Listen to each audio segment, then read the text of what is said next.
crossing Cincy on the interstate. The whole time it was raining off and on the way up there. As we're fucking crossing, we're driving into the blackest sky you've ever seen.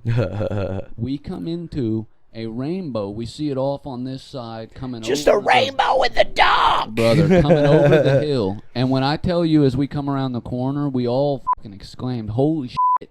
The rainbow ended in the middle of the fucking highway, brother. In the, like, rain puddle that was on the highway. And we drove through the prism of light, dog. And like, that's a good feeling. I almost wigged out and wrecked because it was like, I felt like I was tripping. Like, you could see individual different colored beams of lights like you were inside of a fucking Pink Floyd album cover, brother. Hey, you. And I'm not saying that it blessed me with good gay luck, but it did something to me. Yeah, you're feeling right. Psychologically, spiritually.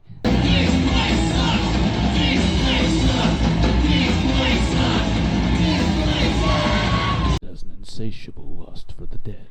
Living dead girl.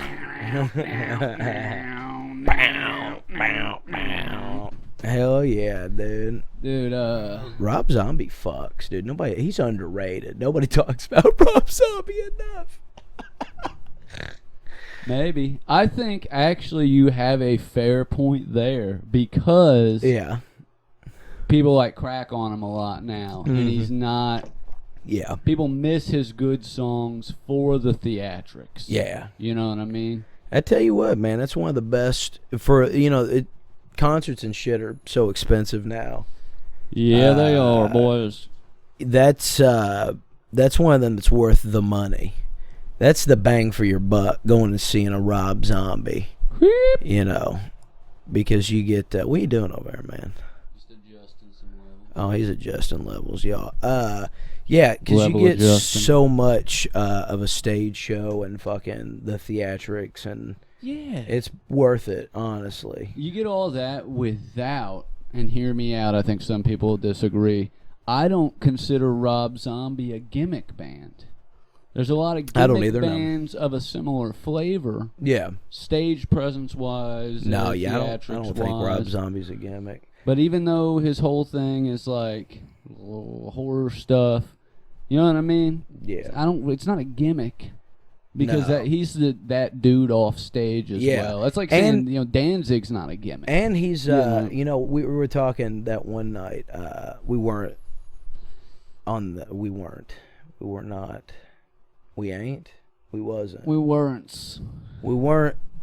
something. We were not on the show when we were talking about it. We were talking about Ozzy when he died, about musicians that had a band that went off and became even bigger as a solo act. Yeah. Rob's another one we didn't mention with White Zombie. Oh, yeah. Rob, and that's why I don't think he's a gimmick, because he had White Zombie. You know what I mean? That's part of it. Yeah, for sure, man. Yeah, 1965. Yeah. Nosferatu's pussy. Yeah.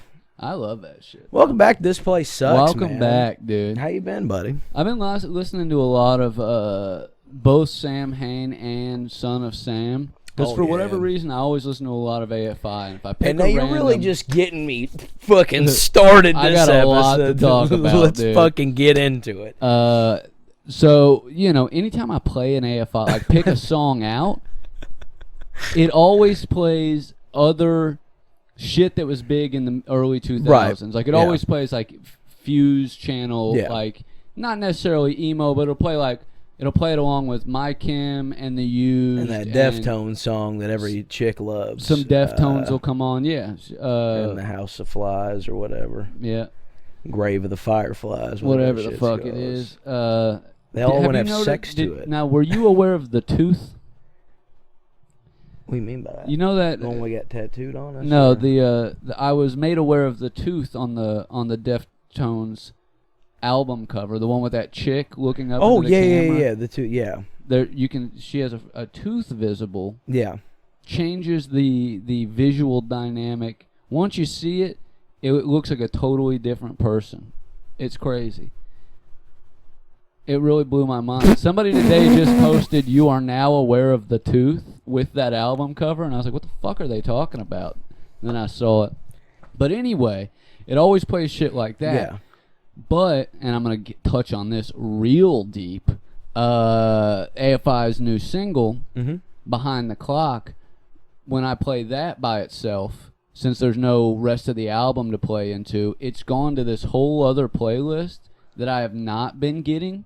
It's got like a lot of Dwarves on it. Miss the Dwarves. Haven't listened to the Dwarves in years. Yeah, they're but it fun. also has had a lot of Son of Sam, which is a recent addition to Spotify. Yeah, it was on there for a while, and they took it off forever, dude. And that's why when you text me that, I was stoked that it Same was with the back. Sam Hain shit. Yeah, so like Sam Hain, the only time that Sam Hain shit has popped up is where somebody has went in and done Uploaded it as their and they'll upload it, and then they'll and God bless those people. Yeah, because it immediately, it always, what happens is it'll always pop up, and somebody will always feel the need to run to the seventh house and post about it, and then it gets taken down. Yeah. But it's hard to find because a lot of the shit will get taken down even on YouTube now. But Sam Hain shit's good. Yeah, It's it great. is really good. It's but, amazing. brother. Listening to the whole Son of Sam discography again, which I hadn't. It was something I downloaded I wish on they would've LimeWire had, back in the day. I wish they would have changed so much shit between the two albums. Yeah, That but sucked. it is like it's like an extra AFI album. Yeah. It's like because Davey's so distinctly. Oh Davey, yeah, his but voice it's like is, yeah. AFI did a metal album. Dude. Yeah. It's good. It's so fucking good, and I really want to get into that new album and shit. But side note, just shout out to those heroes on Spotify who upload the pirated songs. But Spotify added audiobooks a couple years ago. If you got premium, a lot of people don't know this, you get 15 free hours, which is enough to listen to most books. And even if the book is longer than 15 hours, most people if they listen to audiobooks, get like 8 hours in a month. Yeah. You don't listen nearly as long as you think you do and shit. Right. But anyway, I digress. If you search books on Spotify, what a lot of heroes have done is uploaded them in chapters themselves as songs on albums. Oh yeah. So that it doesn't register as audiobook listening. So you can listen to. That's how I listened to Norm's audiobook on there because I was over my limit at the time. I listened to a couple David Graeber books on there. A dude that started a podcast like that, and the episodes were they were all mindless self-indulgent songs that were not on their Spotify. Yeah, and then it wasn't long after that happened, MSI dropped all that shit. It's now on there. Oh yeah. But Sam Hain will never be on there. Glenn's never getting that up. But man. having Son of Sam on but there Son of is Sam nice. is fine, man. It does. No, help. I get a couple Sam Hain songs on there, but they're all from like playlists uploaded and shit. That somebody's bootlegged, yeah. Which, like I said, it's crazy too. Is like if you download Pandora, Unholy Passion, and November's Coming Fire on iHeartRadio on those. They buy different rights, different record companies, yada. And I know Spotify sucks for artists, and I know that their CEO is like a piece of dog shit, and apparently is now like running like a drone factory. Yeah, I've seen that. Like a child-seeking drone. It's like a new technology, AI. They can tell when a child is brown, and it just explodes. It's a bad day to be a little person. Yeah. Bad day to be a... Anything child-sized, dude. Yeah. Bad day to be a large dog. Yeah. Drones are coming.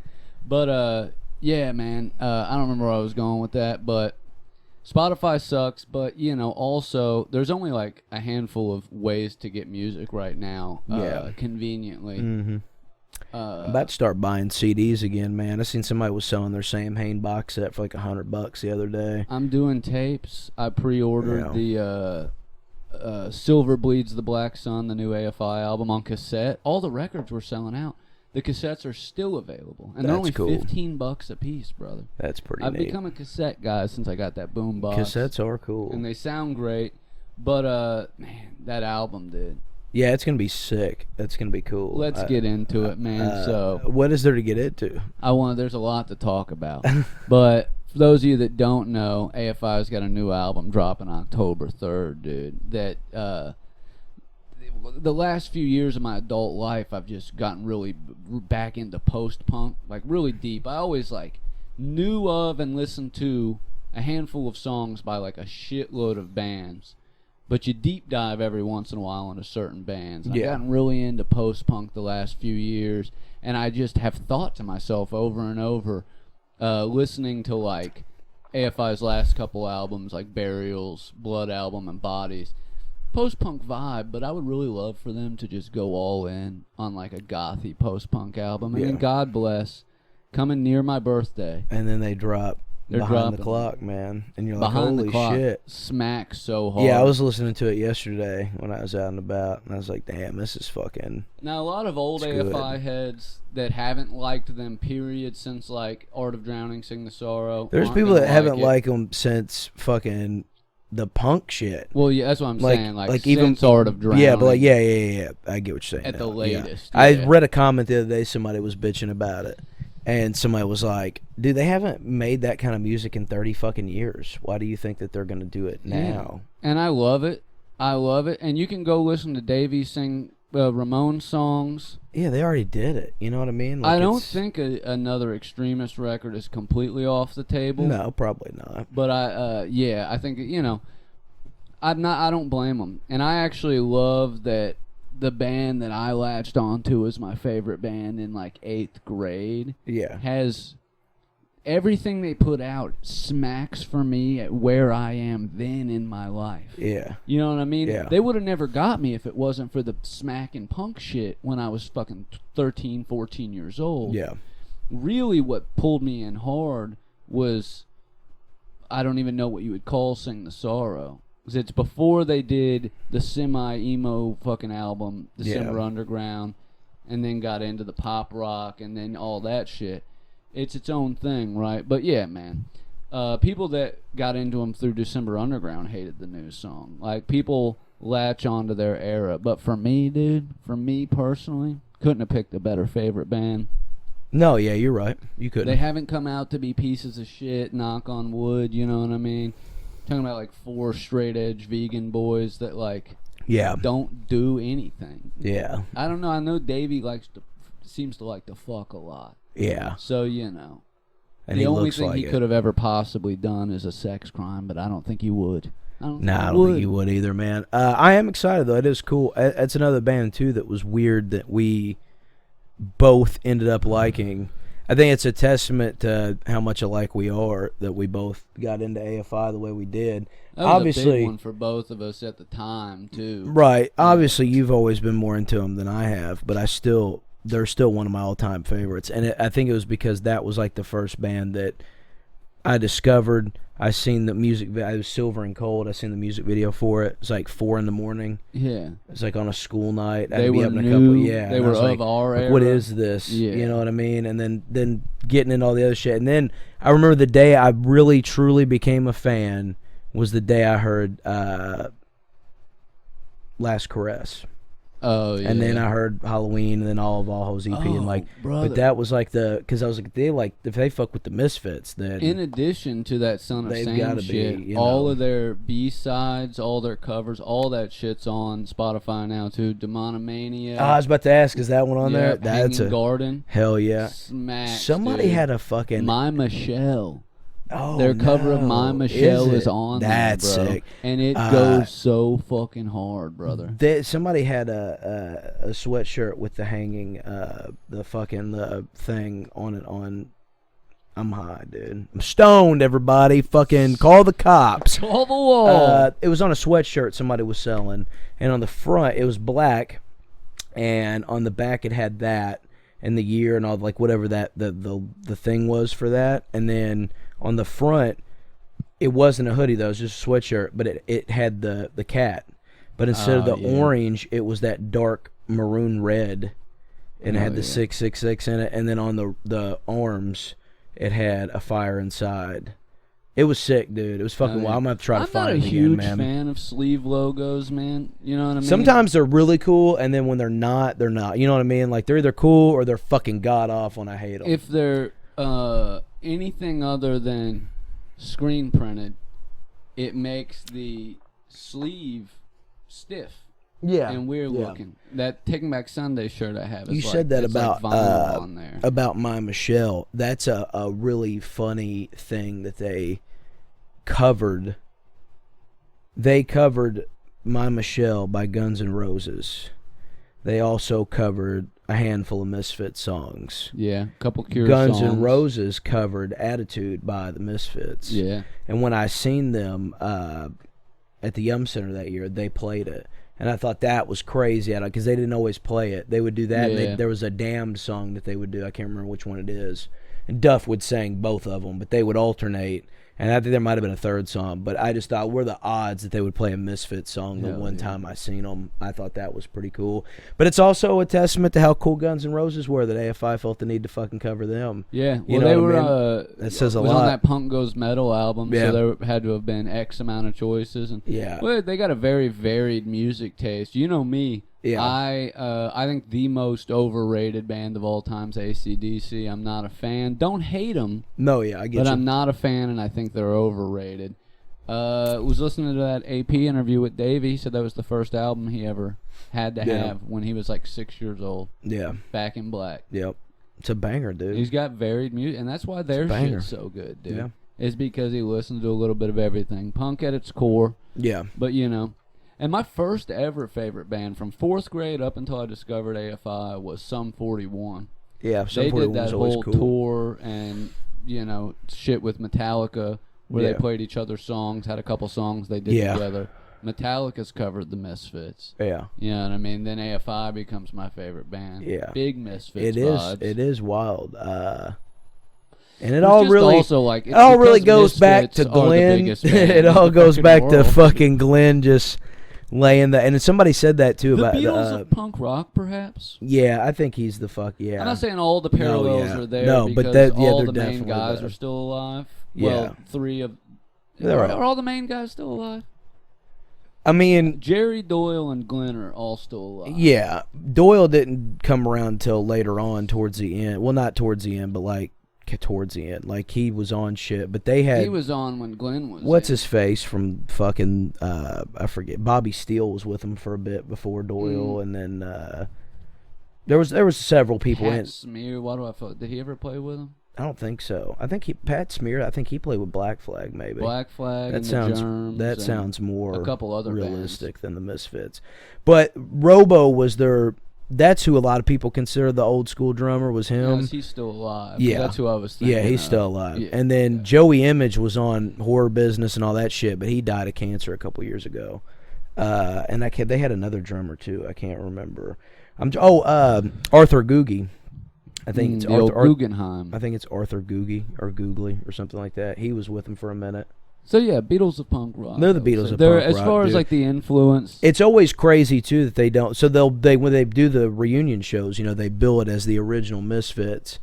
Doyle's like at the very bottom in the fine print, and it's always Glenn Danzig and Jerry because they are the Yeah, originals. the But original I've always Misfits. read too that they had a bass player before Jerry for that like would make sense. a brief I cup mean, the of whole coffee, thing is you know. a Danzig outfit. Yeah. It has It's had all its been Glenn. iterations. I tell you what I do miss though, and I know that I'm like, if I was to post this in any of the fucking pages on Facebook, I would get flamed, which is insane to me because I've been down for over 20 years. I've dedicated my life to the Misfits. I've been getting in arguments. But- on Reddit AFI fans. My dude. favorite thing that I really miss about the Misfits is I remember when I went and seen Danzig the first time Doyle come out and they played Misfit songs, and in my mind I was like, well, if I never seen the reunion, I'll always have this.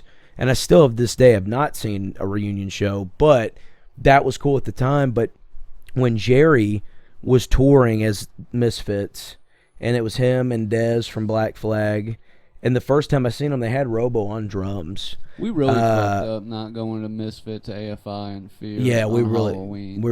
that was stupid. I don't know why we didn't That was go. the dumbest thing we've ever Mm-hmm. not done. Yeah, I know, and I think about it a lot. And I think about this, that AFI is going to be on tour in October, and if Frankie ain't lied to us yet, yeah, if Misfits do a couple shows, it's not out of the realm of possibility. no, it's not. That would be an all-time. Yeah, but what I was saying, I missed that because those shows were fun because they were always in small venues. Like the Thompson House or whatever, and Jerry would literally Jerry would literally walk out into the crowd after the show, like Mike V and Greg Ginn did, and just sign shit and take photos, and like, I don't know, man, like I just miss that. Like I miss going to those shows and like there being maybe 40, 50 people there. You guaranteed a poster. You guaranteed the merch. Like, you can just hang out. Everybody's got fucking Misfit shit. That's like you can break that rule of wearing the band shirt to the band you're seeing at Danzig or Misfit shows. Yeah.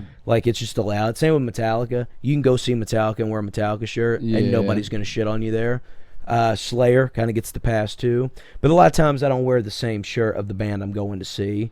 I also think that was like, what was that movie, like High Fidelity or something back in the 90s had that line. But it's also like, it doesn't really matter, not this age. Every concert I've ever been to has had the people wearing them. Who gives a shit? Also, I think like there's something too if you have a shirt from a previous show of theirs, or you've an old shirt. It's cool to wear that. You wear your Cancer Slug shit to see Cancer Slug. Yeah, exactly. We wore ours. Like, that's how you know. Now you're in a cult. I'm not gonna buy the merch and put it on at the show. No, that's insane. That's a doing crazy. A little bit much. Yeah, that's a crazy fucking idea.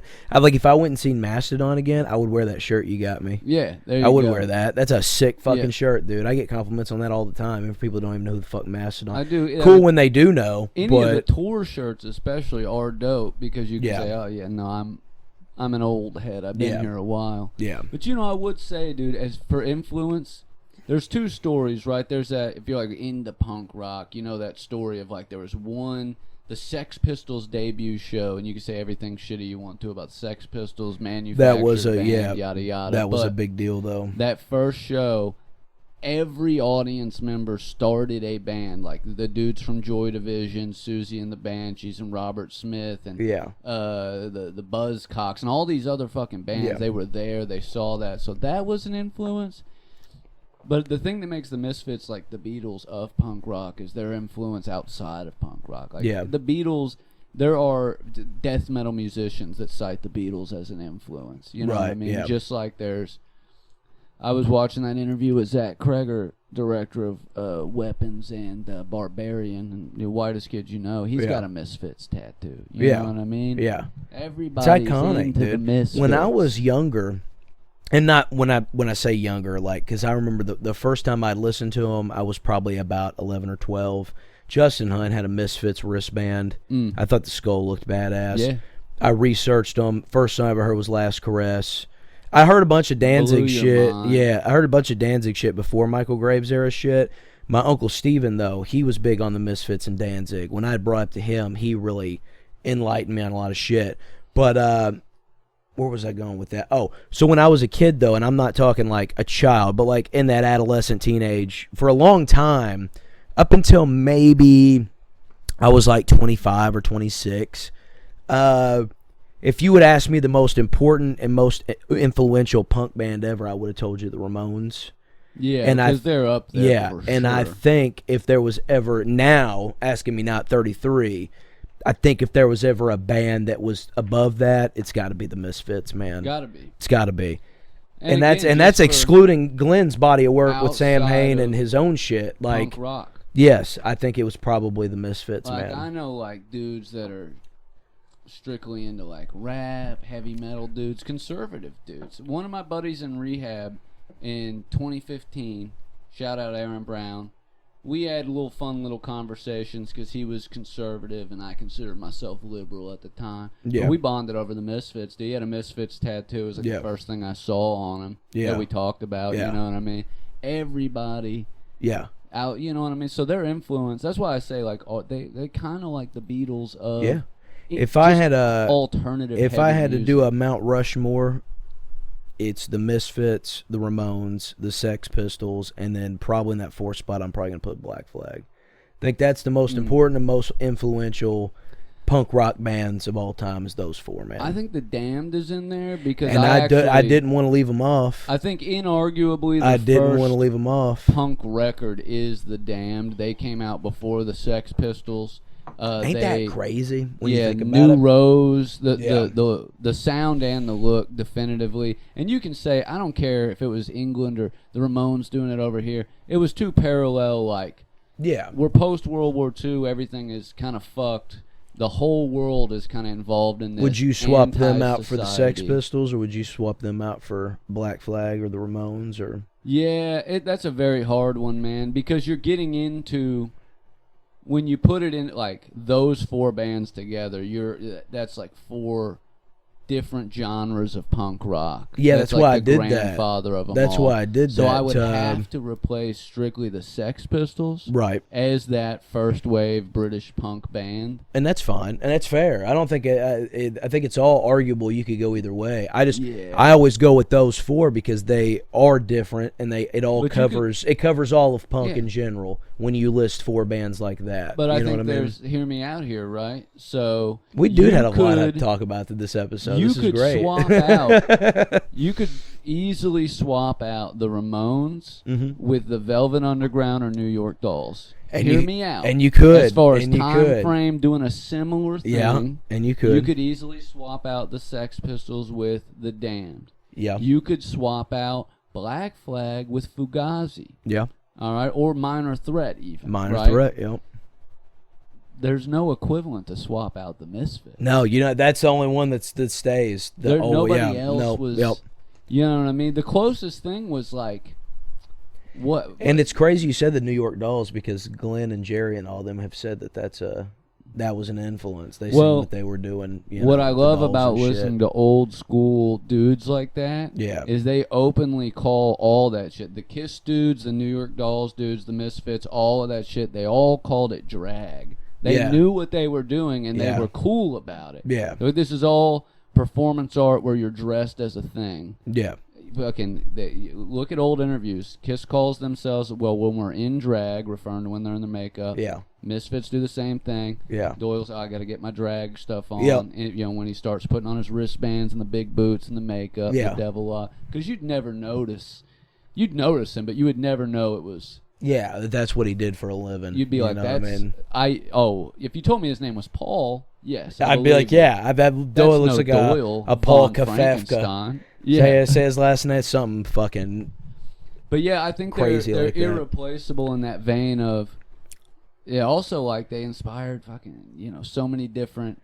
And I'm not gonna go out here and tell you the Misfits are the greatest fucking rock band to ever live. They're dude. up there. But goddamn, do they They're not always? even, if I'm being dead they honest, make the I argument, love them dude. so much, but they're not in my top 4 favorite bands.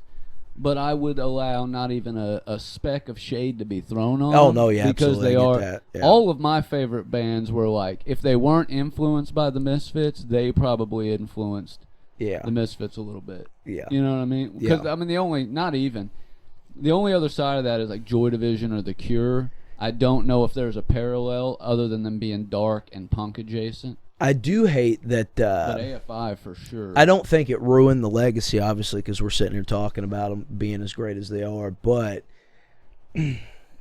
hindsight, and I don't want to be a crazy hot take, but the Graves era does diminish it a little bit. It does. To an extent. Not because of what he did. Not because of him. I'm not talking about Michael Graves' political views. I'm not talking about all that. Storming the Capitol. I'm not getting political with it. I'm just saying switching your lead singer, changing the style of music a little bit, but still consistently using the name, logo, all of the shit. Not great. Not a great look. And then Jerry doing that shit for 10 years afterwards, 15 years, whatever, where he's billing it like it's still the Misfits, But and isn't all of that part of what makes you appreciate the OG shit. Yeah, and it does. It's nice to have those eras where you're like, this was good, this sucked. The only thing that could really top But it Black off, Sabbath man. did that too, and when we talk about Black Sabbath, it's not that we're not talking about Ronnie James Dio shit. Yeah, You're also but- comparing Ronnie James Dio to Michael Graves, and that's Yeah, a exactly. sin. Michael Yeah. Graves is No, yeah. where I'm just near- talking about in terms of changing, and having, Because Dio had a successful career outside of Black Sabbath. and Michael Graves did not. Yeah. It's hard to, man. Yeah. And I understand why Davey didn't want to take up that mantle. Yeah. You know what I But mean? man, what do you? So He's the only one who could. Okay, so the year's 1995. We've got stuck in a time riff, okay? And in this particular timeline, Davey does take it. Davey replaces Glenn in the relaunch, and we didn't even have to change the lyrics or nothing. We just assume, no, I'm good, dude. Imagine in your head, Yep. all the music stayed the same. So Don't Open Till Doomsday and American Psycho and Saturday Night, all that shit, but it's Davey. And Davey, do you think the Misfits go on to be even fucking bigger? Do you think AFI just ceases to exist? Do you think he still keeps it around as a side? What do you think happens? Do you think he quits like Michael did or gets kicked out? I think there's an alternate reality where Misfits fans were stoked and welcoming to Michael Graves, and he didn't turn into a conservative weirdo in his later years. I really think that nobody had a chance. No, yeah, it's a lot, dude. Mantle. It's hard with a lot of bands that aren't that big. Yeah. But to try to do that and then also to change everything and do... Now, I think Davey would have been more successful because he is just more of a musical talent in general. But I don't think we would have gotten the same AFI stuff. I think we would be living in a totally different reality. It probably would have sucked ass. I also think too. I like your point about Michael Graves probably wouldn't have turned out to be a dumbass if people would have been more inviting. Yeah, because the Graves shit is not that bad. It's not, do think no. lyrically it is it leaves something to be desired. Yeah, it's a little more compared to cartoony. Danzig. Yeah, because although Danzig is very much singing about just as campy shit. Yeah. He doesn't play into the camp. No. You believe he's is a serious, werewolf. and he always just scratches the surface. He never goes deep enough to tell you what he's talking about, but he'll tell you some hints. Like if you listen to the song "The Howl" by Sam Hain, that's literally about werewolves eating children. Yeah, and he says it. He's on the nose about it. And then when he gets into like later years when he's doing the Danzig shit, that first 1, 2, 3 out, they're very dark, very satanic shit. Very sick. He doesn't have to say it though. He doesn't have to say it. In the song "Killer Wolf," you know what he's talking about. You know what he's getting down to. That's what I like. I prefer in a lyricist to an extent. Now, I love the plenty of punk rock shit that's just saying what they mean, but I do like a nice. When you're getting involved in shit that can easily get dorky, right? There's a good way to do it. I don't think there would have been. Obviously, because it sounds silly now that I'm thinking about it before I say it, but there wouldn't have been that much pressure if Glenn doesn't go off on his own and do what he did. Yeah. Because by 1995, you'd already had most of the Def Jam shit had already come out. So like That's the first true, four, Mother's already been a hit. If He's he had already just disappeared. Then it would have been Misfits whatever. Need a new singer. Yeah. Danzig's off the map. Yeah. It also would have been different. But now not only do you have all the old Misfit shit to live up to, but the guy you're replacing is selling platinum albums in his new outfit. Yeah. You know what I mean? Yeah. What time? How deep into this are we? What does that say? 32 minutes? It's We're 30. cooking. My eyesight's not bad because I was going to say 30-something minutes. Hell yeah. So I'm still all right, dude. Mine's going, but it's hanging in there. It's going slowly. Yeah. Perks are getting old, dude. I did that funniest and sensey. That's not the point of this story, but I was successful in moving up to the finals. You're a finalist. Go ahead and say it. Finalist. You can say it. I apologize to the community. I'm awesome. But what's reminding me of that is I felt so on that day, so fucking confident for two reasons. That new AFI song, Behind the Clock, dropped that day. I stayed up till I hadn't waited for a midnight drop of anything since I was like a kid. Yeah. I stayed up till midnight on a work night to fucking listen to it. Said, yup, fucking banger. Listened to it 20 times the next fucking day. We picked Jeff up to take him to Go Bananas with us. We're crossing Cincy on the interstate. The whole time it was raining off and on the way up there. As we're fucking crossing, we're driving into the blackest sky you've ever seen. We come into a rainbow. We see it off on this side coming Just over. a rainbow in the dark. Brother, coming over the hill. And when I tell you, as we come around the corner, we all fucking exclaimed, holy shit. The rainbow ended in the middle of the fucking highway, brother. In the, like, rain puddle that was on the highway. And we drove through the prism of light, dog. And like, that's a good feeling. I almost wigged out and wrecked because it was like I felt like I was tripping. Like you could see individual different colored beams of lights, like you were inside of a fucking Pink Floyd album cover, brother. Hey you. And I'm not saying that it fucking blessed me with good gay luck, but it did something to me. Yeah, you were feeling right. Psychologically, spiritually. Yeah. That coupled with the song, I went in there and look, I wasn't confident that I was gonna pass. But I was confident that I was going to have the best set of my goddamn life. And he did. And I did, man. And if you ever see the end of a rainbow, dude, go out there. If you see it in the field, if you see it. One time, I remember my stepdad at the time driving me around trying to chase the end of this rainbow, and it fucking ended in the middle of the river. And I thought that was cool. If you ever get the chance to swim out there, dude, go into a rainbow. Risk your life, dude. Visually, it's crazy looking to be in the bottom of the rainbow. And then secondly, you'll get blessed with good luck for 24 And you know, hours. man, they tell me it's God's promise he'll never flood the earth again, man. Really? Because back in September, dude, I had the Ohio River at my front fucking door, dude. Or back in March, I mean. Slime me that, dude. Nelson. It's raining bows, dude. Raining bows. Hallelujah, it's raining bows.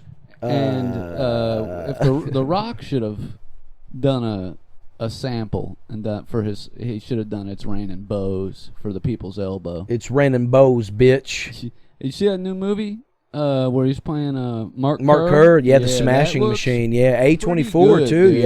Yeah. That looks pretty good. It looks very reminiscent. Dude, of his fucking face. That's crazy. It looks like believable, but it's looks crazy. The same way they did. Did you watch the Von Erich movie? The yeah, with Zach and fucking the it's boys. Great. Yeah. Loved it. Tearjerker. Yeah, it looks like that. Yeah, like the way it's shot and like the feel of it looks like the that. Wrestler. Yeah, looks like the Wrestler, bro. Man, there's a grit to it that I think they've been capturing in these recent I'm years. excited for it, and it looks like something Dwayne's doing that I'm interested in. Which has been a while. Yeah, been a long time. I love Pain and Gain. Yeah, Pain and Gain with was him fun. and Mark Wahlberg. Where there are a couple Walking Tall was a banger. Yeah, those are that. And the old ones, the old movies he did were bangers. Little known banger, man. I brought this up a couple times in the past, but if you're a Donnie Darko fan, dude made one other movie just as trippy. It's called Southland Tales. Yeah. You can only get it on DVD or buy it on Amazon Prime for $17. But it's got Sean William Scott, The Rock, Sarah Michelle Gellar, Amy Poehler, star-studded cast. The mom and dad from Donnie Darko and the weird gym teacher. It's a bunch of good people in it. It's in a weird futuristic society where everything's powered wirelessly, with a Tesla coil situation. And it's everybody travels around these big dirigibles. There's a election going on, and the candidates' names are Frost and Eliot, Elliot fucking Frost. The poets, yeah. Robert Frost and T.S. Eliot. And then there's a whole weird Justin Timberlake's in it, and he's he's in the military, but he's selling this military experimental drug on the streets. And there's a scene where he's all high and he's walking around this arcade to All These Things That I've Done by the Killers. It's a good movie, dude. On the corner of Main And it's Street. The Rock's best acting. He plays a dude Just trying to keep it in line. with memory loss and a nervous tick. That song's good. That song dude. rules, yeah. The Killers rule. Yeah. The Rock. The Rock was a wrestler at wrestling. SummerSlam happened. Oh, yeah, just a couple days ago. Yeah, Cody Rhodes won the belt back from Cena. A nice passing of the torch. We've got... Cody Rhodes rules. I think we've got 14 dates left to Cena, and then it's over. It's done. December will be it. Is he still a heel? No, he turned back. Turned back, thank yeah, God. yeah. And I hated when he was heel. I heard the Chinese government wasn't willing to continue the relationship with a heel. You need to watch WWE Unreal on Netflix, man. It's a 4-part docuseries where they really just jerk the curtain back. Oh, for real? And you got Triple H sitting at the table writing the scripts now with all the guys. And Freddie Prinze Jr. was a script writer. Yeah. He's got a show WWE too on for a long time. He's got an A&E show where they'll take it's called Rivalries, and they got Freddie Prinze Jr. He sits at the head of the table, and then they bring in wrestlers from throughout different decades, and they'll pick a rivalry and they'll just dissect it for like an hour. So they did one like Stone Cold and Bret Hart, and like Stone Cold and The Rock, and Undertaker and Kane, and badass well, speaking too, of dude. Sarah Michelle Gellar, His wife, still married to him, Yep. and that's like the true coolest couple. You know what I mean? He's like also super nerdy and into Star Wars and shit. Has voiced characters. Yeah, he was in it. Yeah. Super big wrestling fan, but also the biggest heartthrob of the early 2000s, man. Yeah. I mean, Freddie ruled, he was dude. a fucking a strikingly handsome young little fucker. But anyway, shout out to Cody Raheem Rhodes, dude. Yeah, man, congratulations. He fucking rules. I love Cody. That was awesome seeing him get the belt again and beating Cena. And Cena doing the honors. That was cool. Hell it was, yeah, man. I just thought about like when I was like in 8th grade, freshman in high school, whatever, and Cody had just showed up and he was just a scrawny fucking kid, and like Cena was on his way to the fucking moon, dude. Yeah. He's already the fucking guy. And then Cody went away and come back, and like it's just, I don't know, he's got a cool fucking story, dude. Cody Rhodes fucks. I love him, man. It was a good show. SummerSlam was tight, dude. And Punk won the belt. We talked. I come over the first night. Punk won the belt and then lost it, but it was still cool seeing in 2025 Cody or CM Punk and John Cena with the belt respectively at a SummerSlam. Both of them in their fucking mid to late 40s. Hell yeah. Kind of badass, dude. I'm here for it, man. I wish CM Punk would come out to AFI one last time, man. I think that would be sick, dude. But maybe he'll like the new album. Maybe he will, dude. I'm gonna Maybe message him he'll like about it. I don't know, man. The rest of the world sucks. Yeah. So it's like cool that there's fun shit Yeah. to be interested in still. Honestly, dude, music's You know what I mean? cool. Wrestling's cool again. Like, man, life ain't that bad. It's going man. all right, dude. The recession is coming. The world is falling Yeah. apart. But goddamn, we've got good tunes and some shit to watch. shit to watch. Horror and movies we're doing we're all telling right. jokes. We're telling jokes. This Comedy's is a good time. fun. Comedy's fun, dude. It's all right, man. It's all right, I can't dude. complain, dude. I can't complain too much. Nah, man, nah. But yeah, that's a good. Man, I keep wanting to buy that movie. I'm gonna get that. What? The Southland Tales, man. Then you should. Drew Mefford had it. He's the one that turned me on to it. And shout out Drew Mefford, man. Shout out I Drew hope you're Mefford, doing all man, right, if you're Drew. out there. Yes. Sorry we didn't get around to that band. Life is just, life's Been crazy. And when we do, you're going to be the first one we call. Yeah. And we'll rekindle our flame then and pretend like this never happened. Yeah, This Place Sucks is going to do a series of albums in our heyday. Yeah. And we'll do a hardcore album, and you're going to be on it, Drew, and I promise you, man. Dude. And we're going to do some Typo Negative covers, too, and I'm going to play keyboard on them. And We'll cover whatever you want, man. We'll cover some Skinhead Rob. Remember Skinhead Rob? Yeah. From Rancid? Yeah. I'm making an allusion to the fact that he used to go by Skinhead Rick. Oh, yeah. That makes sense. Just joking dude. around. They got a Rancid movie coming out. Did you see that? I saw that, yeah. Well, let out the Here Come the Out Wolves. Come the Wolves, yeah. I think. Yeah. Yeah, that looks alright. I'm excited. Yeah. Rancid's always been fun, dude. There's a nice Lars is alright. Pavement documentary on Mubi right now. I actually, always put a bunch of bullshit on YouTube, like an 8-hour playlist when I go to bed, just so like I'll learn shit in my sleep. You know what I mean? Yeah. Last night I learned that Mr. Beast is gay. But no, I put on a bunch of punk doc. I put on all 3 parts of Decline of Western Civilization. And that's a good one. And that's then a there real was nice, depressing fucking doc to watch. It's a good, nice Fugazi documentary on YouTube, man, that I enjoyed. Watch Is a it lot called of music Waiting Room? docs. I can't remember what it's called. Dude. I think it was called We're Just. But the Rancid around. one will be fun. I've always liked those guys. They've got some good shit. I was more a fan of the Casualties. It's more into the more hardcore punk shit than the kind of punk that Rancid was doing. But yeah, they were ska adjacent. Yeah. Well, I mean, Operation Ivy, Maybe, yeah. greatest ska band of all time. And you could definitely say that. You can have that, and that's totally cool. Yeah. Yeah. No, I think that's pretty inarguable, and they don't even have like a lot yeah. of horns. They just have that like reggaeton kind of like. I mean, if everybody's like, okay, dude, probably the Specials, but get the fuck off my case. The most ska event that ever happened was Goldfinger doing Superman, dude. Yeah, that's always been sick. I would love to go to one of their shows for Tony Hawk to pop out and sing Superman with him. Yeah. You know, because he does that a Yeah, lot. I've seen it. Yeah. I've seen him singing other songs at shows with bands too. What was that ska band you made me go see at Warped Tour? Less Than Jake. Yeah. Yeah, Less Than Jake. There was a few that I were think like that was like the last band that played that day. big. On the last Simple Warped Tour. Plan. The one was we the went to, last the last one was a Simple Plan. Yeah, because they were the close. They were like the headliner on the main That makes stage. sense. But before that, we watched Less Than Jake and Real Big Fish. Bowling for Soup. Bowling for Soup, yeah, they were there too, yeah. Yep, because they did that whole. Everybody always thinks that they're Fountains of Wayne. Yeah. But they do the Phineas and Ferb. And I'm gonna do one little tangent. I'm only gonna go off for a minute. Right. And we'll cut it.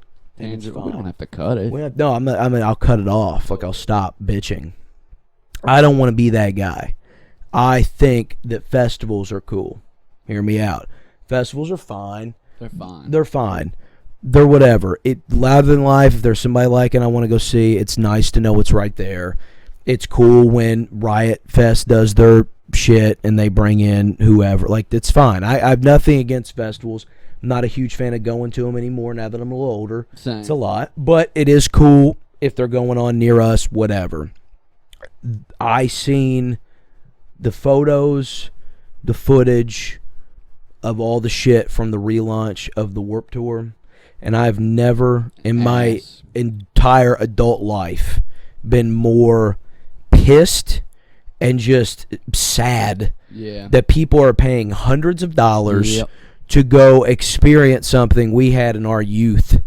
At one point, the first year I went, dude, it was like $30. Yeah, for everything. Yeah, and shit. It's not. It doesn't even. It looks like you've went like to 2 stages. Yeah, it looks like you've gone to Louder Than Life. You've gone to Sonic Temple, Rocklahoma, whatever, and all they did was just paint the Warped Tour logo on the stages. Yeah. Like, it just doesn't feel intimate. It doesn't feel fun. It doesn't feel like everybody's, I don't know, man. It looked like fucking dog shit. There were multiple things that made, but it was a tour. Yeah. Right? It spanned the whole country. It wasn't a 3-date festival, yada, yada, yada. I think whatever. It's kind of cool that they tried to space it out over 3 days. Not other festivals aren't really doing that kind of thing. But also, it was 12 stages. A couple stages that were literally just unsigned fucking bands. Unsigned bands playing in the fucking parking lot. People handing out CDs and stickers and a whole host of fucking... There'd be fucking animal rights activists there. There'd be fucking religious people there. All kinds of... The biggest fucking sweetest vendor merch area fucking ever. There was half pipes, people skating. Yep. It was a whole different sort of thing than any of these like single day large scale fucking festivals the way they're doing them now. And I get it. I've heard Kevin Lyman talk about it a few years ago, the dude who did the original Warped Tour. I think he was still involved with this relaunch. But he says you just can't afford to drive 100 tour buses across the country all summer anymore. It's just not possible. I get it. I get that. I'm not saying that there's not a valid reason that it died, but it did die, and we went to the fucking funeral, and I had a good time at the funeral, and we celebrated, and it should be. And if you go and support this new shit, this big corporate fucking, you have When We Were Young. You Fest. suck, dude. It's the same thing. Yeah, it's the same. When We Were Young Fest and the new Warped Tour. It's the same shit. I'm just go to Ohio is for lovers. If you're in this general area and you want to do something for cheap and see a lot of good bands from back in that time, dude, Ohio is for Lovers was badass, man. We got to see fucking all sorts of bands that were on Warped Tour back in the day. Most of these nostalgic bands, like the bands, and it was like $40. They tour together all the time anyway. Yeah. I much would prefer to go to like at max like a Bogarts or an Andrew Brady size venue where you general admission, there's no fucking seats. Yeah. But, you know, it's not a huge fucking crowd. You can get up to the front. I'd much rather go to a 3-4 hour concert at a place like that than spend all day out in the sun to see 3 or 4 bands that I really want to see. You know what I mean? Fuck that. Fuck the new Warped Tour, dude. I want no part of it, bro. And what made it worth it back in the day is you would literally discover brand new fucking bands there, dude. You would meet them at their fucking merch booth. They'd give you fucking CDs, take pictures. Everybody was just trying to get their shit out there. I remember, dude, they used to have a different band name. I can't remember what it is, but you guys will remember pop punk band Mayday Parade. They were huge. For the first, 3 years I went to Warped Tour, their lead singer was out in the parking lot. He followed the tour to go out in the parking lot and hand out free fucking CDs. And the move, they still do this in, New York and stuff, scammers, but they'd always have, a Walkman with their shit and, hey, listen to it. If you like it, you can buy it. If not, you don't have to buy it. And you could buy their CDs for $1. I met, a couple famous people that way. The very fucking first year I went, I met My Chemical Romance. Yeah. While they, in the middle of their blow up. Pete Wins from Fall Out Boy, too. Yeah. They don't have any of that anymore. Now at any of these festivals, the thought of, meeting an artist for free, insane. You got to buy the VIP package, and you'll get a 2-second meet and greet. And early access to the merch booth. This place sucks, dude. This place sucks. I hate that shit. That shit pisses me. I'm a stand by the bus kind of guy, and I'll never not be a stand by the bus kind of guy. I'm not fucking...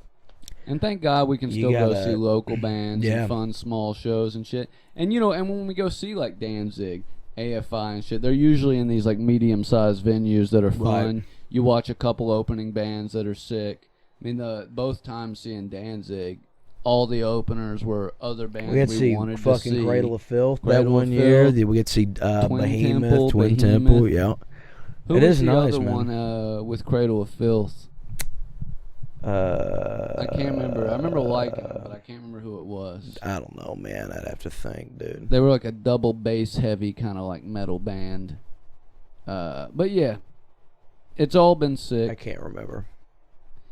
But the festivals.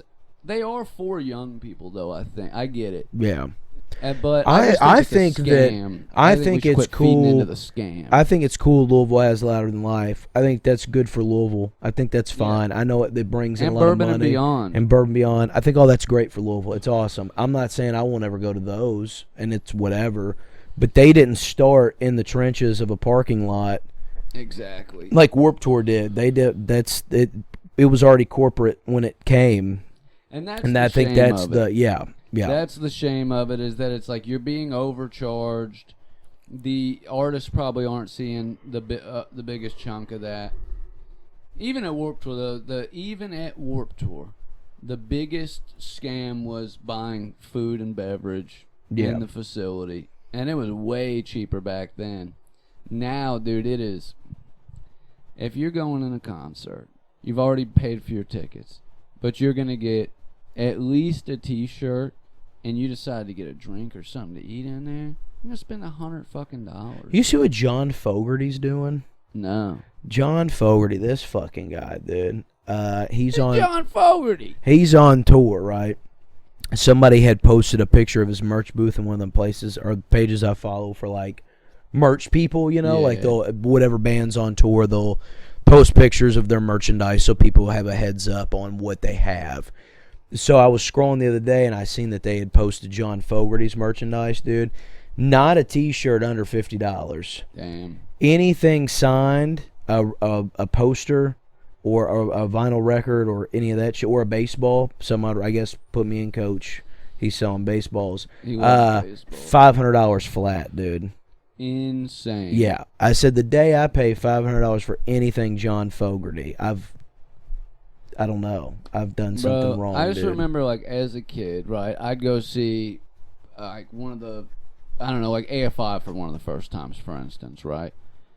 I'll go to one of their shows now, and they're every other band. They're not super expensive. They're right there on what all the other average bands are charged. It's $30 a T-shirt, maybe $50 or $60 for the hoodie. Yeah. You know what I mean? Yeah. I've gone to other bands that are $40, $45 for the T-shirt, $80, $90 for the hoodie. But when we were growing up, any band like that you went to see, it was $15 for the T-shirt and $40 for the hoodie. Yeah, $40 was. I tell you who's the really price back then. Who's really good about their prices is ICP, man. Yeah, and their merch is insane at their shows, dude. They have that shirt. They bring everything, dude. Of the great Malenko tearing the Confederate flag in half. Have you seen that? Yeah. Is that the clown's name? Carnival Carnage was that one.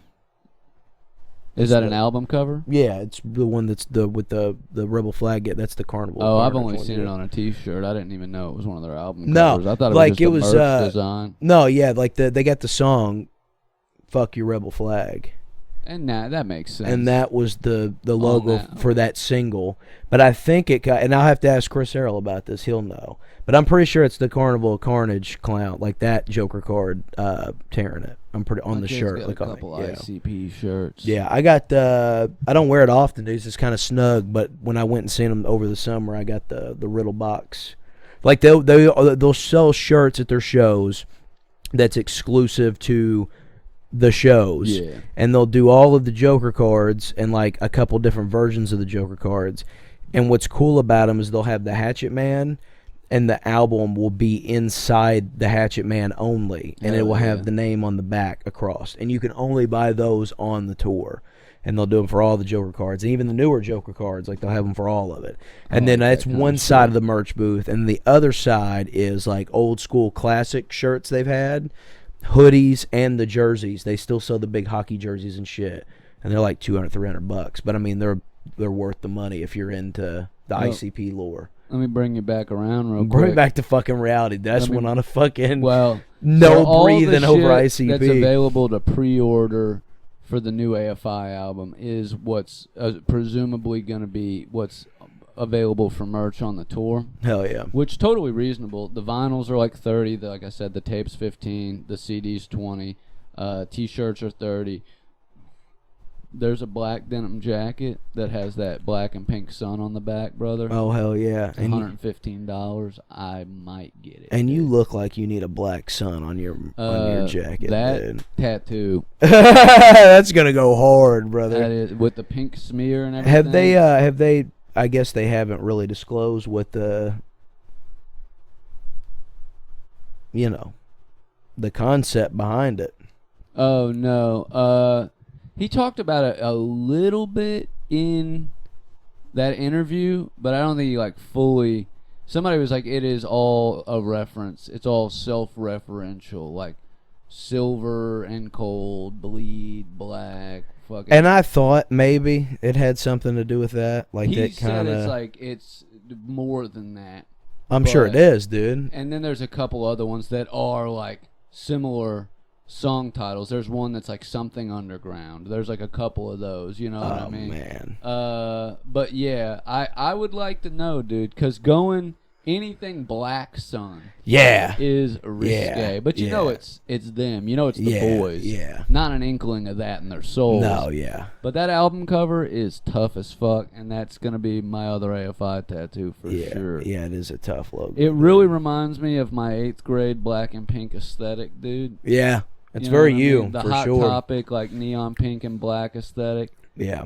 That's the aesthetic of this album, dude. And Well, we should take a moment to plug our show before we forget and run out of time. Yep. So this episode will come out after Joey becomes a finalist in the Crosstown Comedy Fest. Thank you guys for coming out, man. It really meant a lot for both. Being finalist, yeah, dude, double tap. I never thought we'd make it this far, you know. Yeah. But August 22nd, doors open at 7, show starts at 8.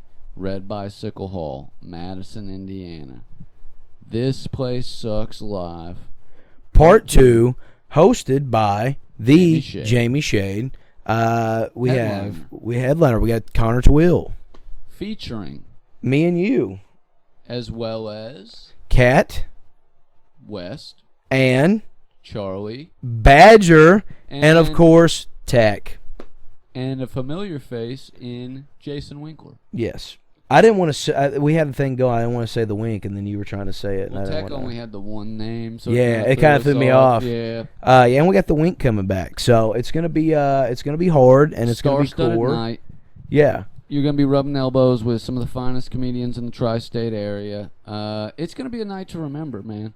Yeah. It's gonna be sick as fuck, dude. Get your tickets now before it sells out. Ticket links posted all over our social medias, and we're gonna continue to post it every dog fucking day, dude. Yes, sir. Until the show is here. It'll also be in the description of this episode, the last couple episodes. And by the way, dude, if you're not already following Some of y'all are listening, have not subscribed yet. Go ahead and subscribe. Some of y'all are watching, have not subscribed yet. Go ahead and subscribe. But I know a lot of y'all don't follow us on Instagram. And you got to follow us on there. We're about to really revamp the Instagram up. We're going to start posting clips from the show, clips from our stand-up, all sorts of shit. And, of course, we'll have clips from This Place Sucks Live Part 2. It's going to be great. Definitely. This Place Sucks Official, yep. that. No spaces. Yeah, follow us on the Instagram. And follow at Wampus Cat Lives and at Jordane Edmonds. And it's Wampus Cat Joe, but that's fine. Oh, you've changed it again. Yeah, I went back to Joe like months ago. And I checked it when I made those stickers, and it said Lives. You put Wampus Cat Joe on the stickers. It says Lives. It says Joe. Ain't no fucking way. Yeah. I could have swore that because I saw that you had switched it, and I thought I'd fucked it up. Nah. Yeah, I went back to Joe when the comedy really started reeling in. It says Wampus Cat Lives. Oh. So it did when I checked it, whenever I made that, like a month ago. Nah. Couldn't have. I remember when you changed it back to Wampus it's anything. It's Wampus Cat Joe, period, forever now. No more changing it. It was always Wampus Cat Joe.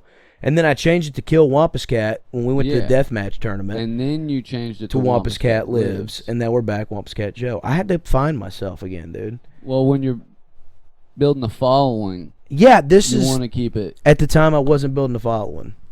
A month ago?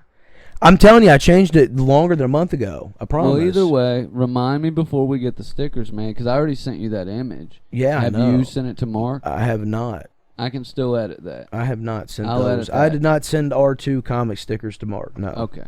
I'll edit it and see if he can add those in for our show. Yes. They can be big, square, whatever. Actually, better if they're big and square. Take up as much space as possible. But at Wampus Cat Joe, that's forever. Forever. It's a done deal. It's Wampus Cat Joe. Forever.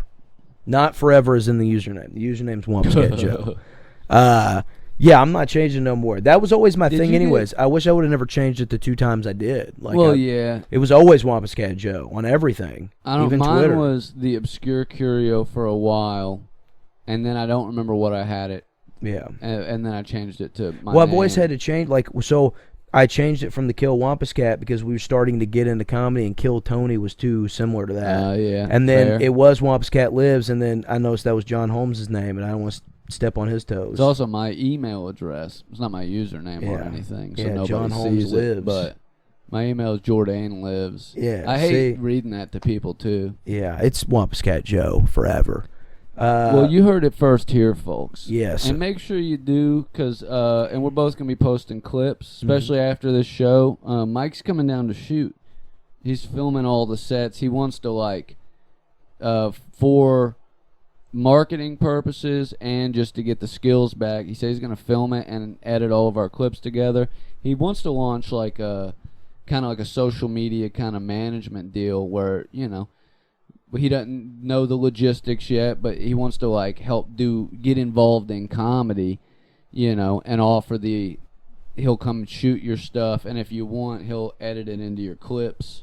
And, he wants to maybe even add social media management into that. And I said, well, buddy, when you get the ball rolling, we can be your test subject. Yeah, absolutely. You can help us run some of our shit. Want to get on, once we get our clips going, get it on TikTok. Yeah. The kids love TikTok. And that's cool. Mike's going to do that. This show's going to be insane. It's going to be epic. You need to come. You need to be there. August 22nd. Follow him. He'll come out and film your sets, 4K, do all the shit. He'll have some kind of a price sheet and some services listed eventually. But come meet him at the show. Come meet all the comics. Come hang out with us. Live pod after the stand-up comedy where all the comedians who are on the show and maybe some others that are in the audience that pop in will have a chance maybe to a blind surprise. I don't know. Yeah, dude. Maybe an Asian surprise. Yeah. Maybe a fucking... Anyway. Anyways. But there'll be audience participation, and a lot of guests. So you're not going to want to miss it. And it is going to sell out. Yeah. And even if it doesn't, save yourself the $5 and possible embarrassment of getting turned away at the door. Yeah. And while you're following us on Instagram at Wampus Cat Joe and at Jordane Edmondson, and at This Place Sucks Official. Make sure you follow Jeff Pennick Tattoo. Yep. Is that right? Yeah. And is it Drunk Buds? And Drunk Buds, yeah. You'll find them. We follow them. They're in our followings. One Shot Tattoo. All our favorite bands that we talk about all the time on here in the Cincinnati area. Yeah, dude, make sure you follow our people while you're at it. Yeah. I mean, just go through our friends list and just add people, man. Yeah, you see a comedian in Cincinnati, 9 times out of 10, you can go ahead and follow them. Or They're a band. friends, Let man. us curate your taste. Yeah, for you, dude. man. Yeah. If you're listening to this shit, I mean, God damn, you need some help, dude. We can. This place sucks. This place sucks, dude. You got anything else? You good? You want to go eat some fucking Cheerios? Or I think let's something, go to the dude? gas station. We'll go to the gas station. I'll buy us something. We'll Dude. go down to the gas station. Let's Get go. some Yeah, thick ranch, let's baby. go get some Let's food, fucking dude. Let's go to the fun gas station. All right.